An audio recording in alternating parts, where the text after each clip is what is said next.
What are we talking about today? Yuri and Anime Opie, and 3 manga you probably haven't checked out yet. Our first manga is a comedy drama Yuri titled A Tropical Fish Yearns for Snow. The story opens with Konatsu Amano moving to a seaside town after her dad accepts a new job that takes him abroad. And Konatsu ends up attending an aquarium exhibition where she meets Koyuki Honami, a girl who is 1 year her senior and is also a popular honor student. Konatsu soon learns that Koyuki is the sole member of the school's aquarium club, so she decides to join the club to become closer to her new friend. I would say that overall, this 34 chapter manga is an S tier manga. I binged it all in one sitting and really loved all of the characters, including Konatsu's overattached and childlike dad, Honami's borderline tsundere little brother, and of course the extremely optimistic and outgoing Kaede Hirose.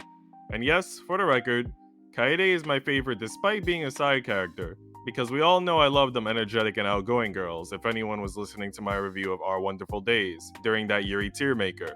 Link in the description if you want to check it out. The only drawback I'd have to point out for Tropical Fish is that it's categorized as a romance and Yuri manga, but it didn't seem to particularly explore those characteristics in much depth. Instead, the manga focuses more so on exploring its theme of loneliness, as we see the characters struggling to overcome their feelings of loneliness and build the resiliency they need to move forward in life. That said, I think it's a manga that many people will find highly engaging, and it's both cute and extremely warm-hearted. It may even teach people life lessons about communicating with one another clearly to develop the understandings necessary to feel connected with others and overcome feelings of isolation. So definitely check it out if you're looking for a manga with fun characters and a meaningful plot. Our second manga is a harem ecchi slice of life titled Tempuru. The main character of Tempuru is Akimitsu Akagami, a young man who feels he doesn't need women in his life. But wait, that doesn't make any sense. How are we going to have an ecchi manga with a protagonist who has sworn off women? Well, Akimitsu is the son of a man who once said, "Two is better than one, and a lot is better than just two." It's the same with lovers. It's better if you have a lot of them, no doubt. So, needless to say, his father was a famous womanizer, but it wasn't just his father. The entire Akagami family is well known for their obsession with women. Therefore, the reason why Akimitsu feels he doesn't need a woman is more specifically because he wants to cast off the social stigma of potentially being a pervert in favor of having a secure social status and stable income. All of this changes when he meets Yuzuki Aoba, however, as he falls in love at first sight. Initially, Akimitsu thinks he can sleep off his earthly desires, but soon he realizes his interest in Yuzuki is growing stronger and stronger. So how can he resist all these lustful temptations? Well, the answer is clear. Akimitsu must join a temple and become a monk. And so our ecchi story comes to an end now that Akimitsu has truly chosen the path of Seiso and enlightenment.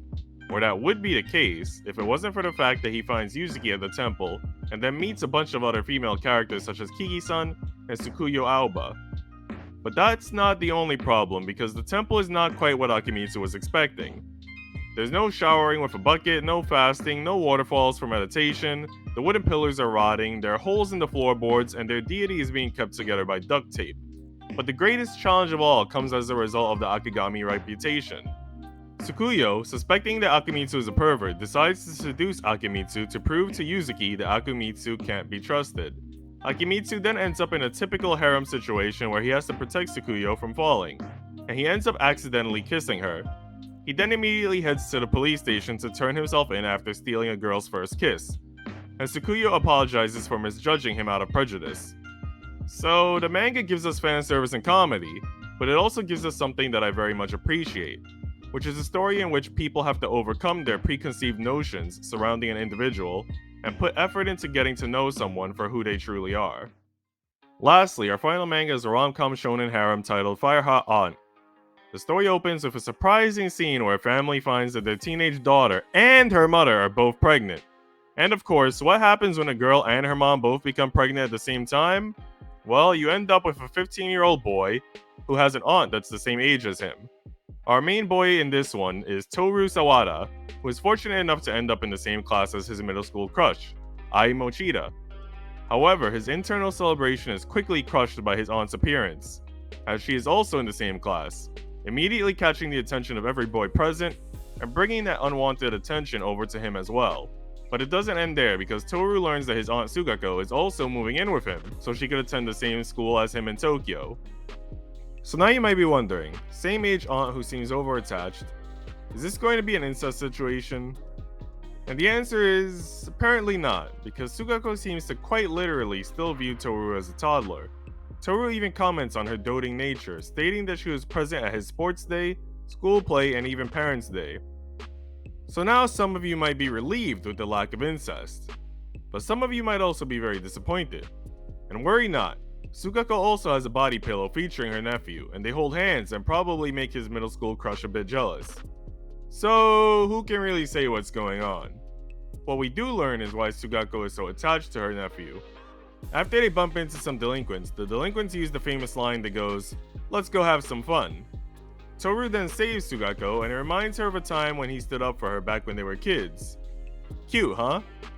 Well, then we learn that Sugako used to be a Yankee and has a famous history for being a killing machine. Sugako also admits to a history of fighting, burglary, kidnapping, arson, smuggling, assault, and fraud. But she also states that she is always kind around her nephew, and thus she wants to stay by his side so she can turn her life around and become a normal girl. And so our first chapter concludes with us wondering what Sugako will achieve once she truly turns her life around, whether Toru will end up with his childhood crush, and what crazy antics might follow. I hope you guys enjoyed the video and feel inspired to check out these awesome titles. Remember to leave a like, comment, and subscribe for future anime, manga, and gaming content. And check out my Yuri tier maker or other manga reviews if you're still looking for manga to add to your list. Thanks for watching and see ya!